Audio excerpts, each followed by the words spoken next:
Hi, ഞാൻ സലു കോശി. ഇന്നത്തെ വീഡിയോയിൽ കാണിക്കുന്നത് ഒരു ഗാർഡൻ ടൂറാണ്. വെറും ഒരു ഗാർഡൻ ടൂറല്ല, നമ്മളുടെ വീട്ടിൽ തന്നെ പാഴാക്കി കളയുന്ന വസ്തുക്കൾ ഉപയോഗിച്ച് വളരെ മനോഹരമായിട്ട് ഗാർഡൻ സെറ്റ് ചെയ്തിരിക്കുന്നത് കാണാം. ഇതിന് മുമ്പ് നമ്മളൊരു വീഡിയോ ചെയ്തിട്ടുണ്ടായിരുന്നു, 25 DIY ഗാർഡൻ ഐഡിയാസ് എന്ന് പറഞ്ഞിട്ട്. വളരെ വ്യത്യസ്തമായിട്ടുള്ള രീതിയിൽ ഗാർഡൻ സെറ്റ് ചെയ്തിരിക്കുന്നത് രഹന നാഹ മാഡമാണ്. മാമിന് ഒരു Instagram പേജുണ്ട്, plants by Rahna Naha എന്ന് പറഞ്ഞിട്ട്. അതിൽ സ്ഥിരമായിട്ട് മാം അപ്ഡേറ്റ് ചെയ്യാറുണ്ട് പ്ലാന്റ്സും അതുപോലെ തന്നെ DIY ക്രാഫ്റ്റ്സും ഒക്കെ. അപ്പം മാം ഈ ചെയ്തിരിക്കുന്ന എല്ലാം ബോട്ടിൽ ക്രാഫ്റ്റിലാണ് ചെയ്തിരിക്കുന്നത്. ഞാൻ ഇതിൻ്റെ ഡീറ്റെയിൽ ആയിട്ടുള്ള ഒരു വീഡിയോ ഇതിന് മുമ്പ് ചെയ്തിട്ടുണ്ടായിരുന്നു. അപ്പം അതിൽ ഞാൻ എന്തെല്ലാം മെറ്റീരിയൽസാണ് ഉപയോഗിച്ചിരിക്കുന്നത്, എല്ലാ കാര്യങ്ങളും വിശദമായിട്ട് അതിൽ പറയുന്നുണ്ട്. അപ്പോൾ കാണാത്തവരുണ്ടെങ്കിൽ ഡിസ്ക്രിപ്ഷൻ ബോക്സിൽ നോക്കിക്കഴിഞ്ഞാൽ അതിൻ്റെ ലിങ്ക് കിട്ടും. ഇതൊക്കെ നമ്മുടെ കിളി കൂടിൽ വെച്ചിരുന്ന ചെറിയ കുടങ്ങളാണ്. അത് ചീത്തയായി പോയ സമയത്ത് അതിനെ നന്നായിട്ട് കഴുകി വൃത്തിയാക്കി പെയിൻറ്റ് ചെയ്ത് വെച്ചിരിക്കുന്നതാണ്. ഇതെല്ലാം ബോട്ടിലാണ് പെയിൻറ്റ് ചെയ്തിരിക്കുന്നത്. ബോട്ടിലിൽ വന്നിട്ട് 2 കളേഴ്സാണ് കൊടുത്തിരിക്കുന്നത്, വൈറ്റും റെഡും. അതിൽ പോൾക്ക ഡോട്ട്സ് കൊടുത്തിട്ട് ആണ് സ്പൈഡർ പ്ലാന്റ്സ് ഇട്ടിരിക്കുന്നത്. ഇതെല്ലാം നല്ല ഭംഗിയുണ്ട്. ആ ഒരു ത്രെഡിൻ്റെ വർക്കിലാണ് ഇത് ചെയ്തിരിക്കുന്നത്. ബ്രൗൺസ് കളറിലെ പെയിൻ്റാണ് അതിൽ കൊടുത്തിരിക്കുന്നത്. ഇത് ഇഞ്ച ഉപയോഗിച്ചിട്ട് ചെയ്തിരിക്കുന്ന ഒരു വർക്കാണ്. ഇവിടെ കൂടുതലായിട്ട് കാണാൻ സാധിക്കുന്ന ഓർക്കിഡാണ്. മാമിന് ഒരുപാട് ഓർക്കിഡ് കളക്ഷൻസ് ഉണ്ട്, പല കളേഴ്സിലും ഉള്ള ഓർക്കിഡ്സ്. അതുപോലെ തന്നെ ഹോയയും ഒരുപാട് കളക്ഷൻസ് ഉണ്ട് മാമിൻ്റെ കയ്യിൽ. അതിൻ്റെ കളേഴ്സൊക്കെ കാണുമ്പോൾ നല്ല ഭംഗിയാണ്. ഓർക്കിഡിന് കൊടുക്കുന്ന വളം എന്ന് പറഞ്ഞാൽ NPK ആണ് കൊടുക്കുന്നത്. ആദ്യത്തെ സ്റ്റേജിലുള്ള ഗ്രോത്ത് സ്റ്റേജിൽ വരുന്ന വളം കൊടുക്കാറുണ്ട്. അത് കഴിഞ്ഞതിന് ശേഷം ബ്ലൂമിങ് സ്റ്റേജിൽ എത്തുമ്പം അതിന് സെപ്പറേറ്റ് ആയിട്ടാണ് വളം കൊടുക്കുന്നത്. 10 ഡേയ്സ് കൂടുമ്പോഴാണ് NPK കൊടുക്കുന്നത്. അതുകൊണ്ട് തന്നെയാണ് ഇത്രയും നല്ല ഭംഗിയായിട്ട് ഒരു പ്ലാന്റ്സ് നിൽക്കുന്നത്. അതുപോലെ കരിക്കിൻ്റെ വെള്ളമൊക്കെ കൊടുക്കാറുണ്ട്. അതൊക്കെ ഡൈല്യൂട്ട് ചെയ്തിട്ടാണ് സ്പ്രേ ചെയ്ത് കൊടുക്കുന്നത്. ഇവിടെ ഒരുപാട് ഫ്ലവറിങ് പ്ലാന്റ്സ് കാണാൻ സാധിക്കും. ക്രീപ്പിംഗ് പ്ലാന്റ്സ് ഒരുപാട് നമുക്കിവിടെ കാണാം. സാധാരണ നമ്മുടെ ചാനലിലെ എല്ലാ വീഡിയോസും വന്നിട്ട് ഹൊറിസോണ്ടലി ആണ് വരുന്നത്. പക്ഷേ ഈ ഒരു വീഡിയോ വെർട്ടിക്കലി ആണ് വന്നിരിക്കുന്നത്. കാരണം പലപ്പോഴായിട്ട് എടുത്തിരിക്കുന്ന വീഡിയോസ് ആയത് കാരണം അങ്ങനെയാണ്, ആ ഒരു റേഷ്യോയിലാണ് നമുക്ക് കിട്ടിയത്. അപ്പം എല്ലാവരും ക്ഷമിക്കുക. ഓർക്കിഡ് നിൽക്കുന്നതാണ്. ഒരു ഓർക്കിഡിൽ തന്നെ 5-6 സ്പൈക്കാണ് വരുന്നത്. അതിൽ തന്നെ എന്തുമാത്രം പൂക്കളാണെന്ന് നോക്കുക. അതിൽ ഒരുപാട് മൊട്ടുകൾ ഇനിയും വിരിയാനുണ്ട്. മാം ഇപ്പം സെയിൽ ചെയ്യാൻ വെച്ചിരിക്കുന്ന പ്ലാന്റ്സ് എന്ന് പറയുന്നത് ഓർക്കിഡും ഹോയയുമാണ്. ബാക്കിയുള്ള പ്ലാന്റ്സ് ഒന്നും ഇപ്പം തൽക്കാലത്തേക്ക് സെയിലിന് കൊടുക്കുന്നില്ല. നേരത്തെ എല്ലാം കൊടുത്തുകൊണ്ടിരുന്നതാണ്. അതുപോലെ തന്നെ വീടിൻ്റെ ഫ്രണ്ട് വ്യൂ കാണാൻ തന്നെ നല്ല ഭംഗിയാണ്. മോൺസ്റ്റർ പ്ലാന്റ്സ് ഒക്കെ വളർന്ന് വലുതായി നിൽപ്പുണ്ട്. എല്ലാം നീറ്റായിട്ടും സ്പേസൊക്കെ കൊടുത്തിട്ട് തന്നെയാണ് ഓരോ പ്ലാന്റ്സിനും വെച്ചിരിക്കുന്നത്.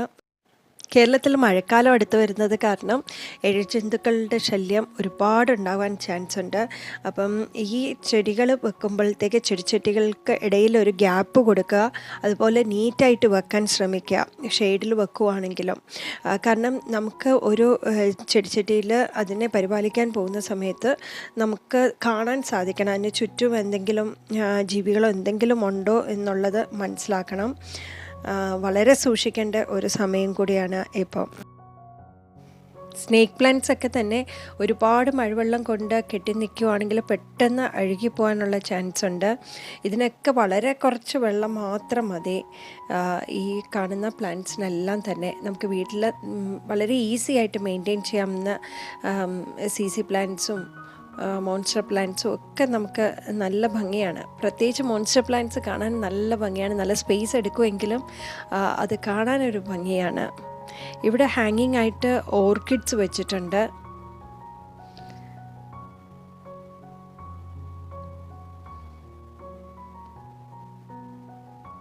മഴക്കാലം അടുത്തോടുകൂടി തന്നെ സ്റ്റാൻഡിലാണ് മാം വെച്ചിരിക്കുന്നത്. ഇത് നമ്മുടെ പഴയ ഞാൻ സ്കൂളിലൊക്കെ പഠിക്കുന്ന സമയത്ത് പോകുന്ന വഴിയിലെല്ലാം ഈ കാണുന്ന പൂക്കൾ കാണാറുണ്ട്. പല കളറിലുള്ള യെല്ലോ കളർ, ഓറഞ്ച് കളറിലൊക്കെ ആയിട്ട്. ഇത് വന്നിട്ട് മോർണിംഗ് ഗ്ലോറി പ്ലാന്റ് ആണ്. ഇത് നല്ല ഭംഗിയാണ്. എൻ്റെ ആ കളറ് കാണാൻ നല്ലൊരു ഭംഗിയാണ്. മാമിന് ഇവിടെ വിശാലമായിട്ടുള്ള ഒരു സ്പേസ് ഉണ്ട് വീടിന് ചുറ്റും തന്നെ. അതുകൊണ്ട് ഒരുപാട് പ്ലാന്റ്സ് വളർത്താനും സാധിക്കും. നേരത്തെ ബൊഗെയിൻവില്ലയുടെ ഒരു വലിയ കളക്ഷൻസ് ഉണ്ടായിരുന്നു. ഇപ്പം മഴയായപ്പോഴത്തേക്ക് അതിൻ്റെ പൂക്കളെല്ലാം പോയിരിക്കുകയാണ്. ഇതെല്ലാം മാം ചെയ്ത വർക്കുകളാണ്. നമുക്കും ഇതുപോലെ തന്നെ നമുക്ക് ഒരു ക്രിയേറ്റീവായിട്ട് ചിന്തിക്കുക. അല്ലാന്നുണ്ടെങ്കിൽ നമുക്ക് യൂട്യൂബിൽ തന്നെ ഒരുപാട് വീഡിയോസ് ഉണ്ട് ഗാർഡൻ ഐഡിയാസുള്ള. അപ്പം അതൊക്കെ നമുക്കൊന്ന് ശ്രമിച്ചു നോക്കാം, നമ്മുടെ ഗാർഡന് നല്ല ഭംഗിയായിട്ടിരിക്കാനായിട്ട്. അതിലൊക്കെ ഉപരി ഞാൻ നേരത്തെ പറഞ്ഞ കണക്ക് മഴക്കാലമാണ് വരുന്നത്. നമ്മുടെ ചെടികളെ ശ്രദ്ധിക്കണം. അതോടൊപ്പം തന്നെ നമ്മളുടെ സേഫ്റ്റി നോക്കുക. ഈ കാണുന്ന വർക്കുകളെല്ലാം തന്നെ മാം ഹാൻഡ് മെയ്ഡായിട്ട് കൈ കൊണ്ട് ജൂട്ട് വെച്ച് ചുറ്റി വളരെ മനോഹരമാക്കി വെച്ചിരിക്കുന്ന വർക്കുകളാണ്. ഇതുപോലത്തെ എന്തെങ്കിലും വർക്കുകൾ ഇപ്പം നേരത്തെ വീഡിയോയിലാണെങ്കിലും ഈ ഒരു വീഡിയോയിലാണെങ്കിലും നിങ്ങൾക്കിതിൽ ഏതെങ്കിലും വർക്കുകൾ ഇഷ്ടമാണെങ്കിൽ അതുപോലെ ചെയ്തു കൊടുക്കുന്നതാണ്. ഇനി നമുക്ക് ഔട്ട്ഡോർ കാഴ്ചകൾ കാണാം. ഇവിടെ കൂടുതലും ഫോളിയേജ് പ്ലാന്റ്സ് ആണ് വെച്ചിരിക്കുന്നത്. ഇതിൽ നോക്കിക്കഴിഞ്ഞാൽ ഫേൺസ് കാണാം, കലാത്തിയ, അഗ്ലോണിമ ഒക്കെ കാണാം. എല്ലാം ഷെയ്ഡിലാണ് വെച്ചിരിക്കുന്നത്. ഗ്രീൻ നെറ്റ് കൊടുത്തിട്ടാണ് എല്ലാം ചെയ്തിരിക്കുന്നത്. ഇനി നമുക്ക് ഇവിടെ എല്ലാ കാഴ്ചകളും ഒന്ന് കണ്ടു നോക്കാം. അത് കഴിഞ്ഞിട്ട് കുറേ കാഴ്ചകൾ വേറെ ഉണ്ട് കാണാനായിട്ട്. അപ്പം ഈ വീഡിയോയുടെ അവസാനം വരെ കാണാൻ ശ്രമിക്കുക.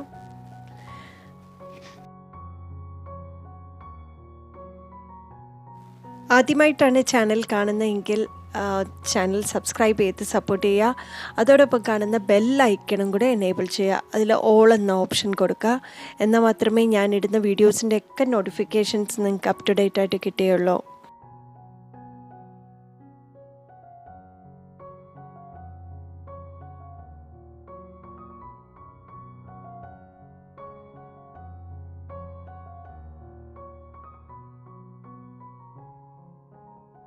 ഈ ഒരു സൈഡിലേക്ക് നോക്കിയാൽ വെർട്ടിക്കൽ ഗാർഡൻ സെറ്റ് ചെയ്തിട്ടുണ്ട്.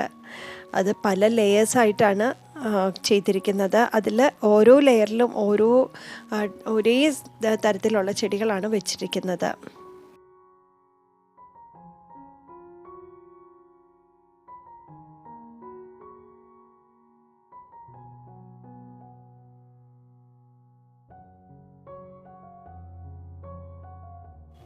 മഴക്കാലമായപ്പോഴത്തേക്ക് വീടിൻ്റെ ഓരോ സൈഡിലായിട്ട് പ്ലാന്റ്സ് എല്ലാം മാറ്റിയിട്ടുണ്ട്. പ്രത്യേകിച്ച് ഓർക്കിഡ്സ് എല്ലാം ഇപ്പോൾ ഒരു ഷെൽഫിലോട്ടും അതുപോലെ ഹാങ്ങിങ് ആയിട്ടും ഒക്കെയാണ് ഇട്ടിരിക്കുന്നത്. ഇതിൽ നോക്കിക്കഴിഞ്ഞാൽ ഓർക്കിഡ്സ് കൂടുതലും ടെറാക്കോട്ട പോട്ട്സിലാണ് വെച്ചിരിക്കുന്നത്. ഹാങ്ങിങ് ആയിട്ടുള്ളത് മാത്രമാണ് പ്ലാസ്റ്റിക്കിൽ കൊടുത്തിരിക്കുന്നത്. ബാക്കിയെല്ലാം തന്നെ ടെറാക്കോട്ട പോട്ട്സിലാണ്. അപ്പം കുറച്ചും കൂടെ എയർ സർക്കുലേഷൻ നടക്കാനുള്ള ഇതുണ്ട്. അതുമാത്രമല്ല ടെറാക്കോട്ടയാണ്ട് ഈർപ്പം എക്സസ് വാട്ടർ വന്നു കഴിഞ്ഞാലും അത് വലിച്ചെടുക്കാൻ സാധിക്കും. വളരാനും ഏറ്റവും നല്ലതും ഈ ടെറാക്കോട്ട പോട്ട്സിൽ തന്നെയാണ്. അല്ല, ആ ഒരു ഗ്രോത്തിൻ്റെ ഡിഫറൻസ് ശരിക്കും നമുക്ക് മനസ്സിലാക്കാൻ സാധിക്കും. അതുപോലെ ഫേൺസൊക്കെ ഒരുപാട് വർഷം പഴക്കമുള്ള ഫേൺസാണ്.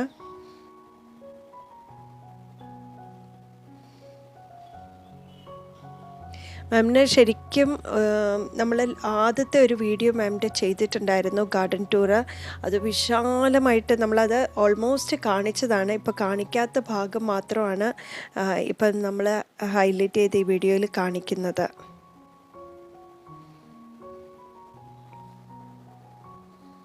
മാമിൻ്റെ കയ്യിൽ എന്ത് പാഴായിക്കളയുന്ന വസ്തുക്കളെ ഉപയോഗിച്ച് മാം അതിനെ ഒന്നും കൂടെ റീസൈക്കിൾ ചെയ്ത് നല്ല രീതിയിൽ പോട്ട്സ് ആണെങ്കിൽ, ഇപ്പോൾ പ്രത്യേകിച്ച് ബോട്ടിൽ പെയിൻറ്റിങ്സ് ആണെങ്കിലും അല്ലെങ്കിൽ പോട്ടിൽ പെയിൻറ്റ് ചെയ്യുന്നതാണെങ്കിലും അതുപോലെ ക്രാഫ്റ്റായിട്ട് നമ്മളുടെ എംബ്രോയ്ഡറിയുടെ റിങ്ങൊക്കെ കിട്ടുവാണെങ്കിലും പഴയതൊക്കെ പൊട്ടിയതും ഒക്കെ ഉണ്ടെങ്കിൽ അതെല്ലാം ഉപയോഗിച്ചിട്ട് നല്ല ഡിഫറെൻ്റായിട്ട് എന്ന് വെച്ചാൽ സാധാരണ എല്ലാവരും ചിന്തിക്കുന്നതിനേക്കാളും വ്യത്യസ്തമായിട്ടുള്ള രീതിയിലാണ് ചെയ്യുന്നത്.